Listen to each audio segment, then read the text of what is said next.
Suicidio perfetto dell'Aragona che perde in casa contro il Terrasini e rimane in piena zona play-out.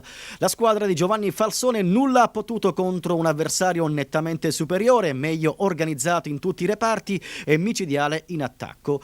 Il Terrasini ha vinto con merito e balza al terzo posto della classifica. Inizio di partita equilibrato con le due squadre che si annullano a vicenda. Battaglia agonistica prevalentemente a centrocampo dove spicca l'estro del sempreverde Correnti. Al nono ci prova l'attaccante dell'Aragona Loggia, parata di Caruso.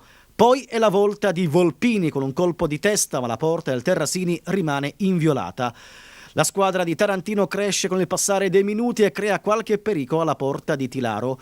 Poi nel finale di primo tempo, al minuto 44, l'ex Acregas Tummarello realizza il vantaggio per il Terrasini.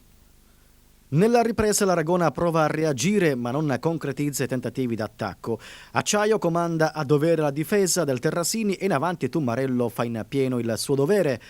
22esimo colpo di testa dell'Ariete palermitano ed è 0-2. Un tremendo KO per l'Aragona che fatica a riorganizzare idee e gioco. Al 32esimo però i padroni di casa si conquistano un calcio di rigore. Dal dischetto Di Salvo non sbaglia e riapre la partita. Assedio finale dell'Aragona alla porta del Terrasini che si difende con ordine e non rischia quasi nulla. A fine partita la collega Giussi Terrasi ha intervistato il centravanti Tummarello del Terrasini e gli allenatori Totò Tarantino e Giovanni Falsone.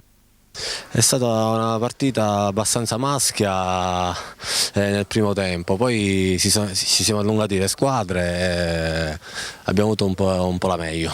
Mister, come commenta questo risultato?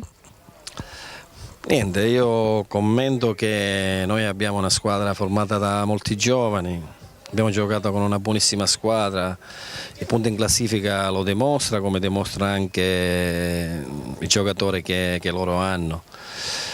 Noi siamo una squadra giovane, ho detto poco fa, una squadra che cercheremo di salvarci.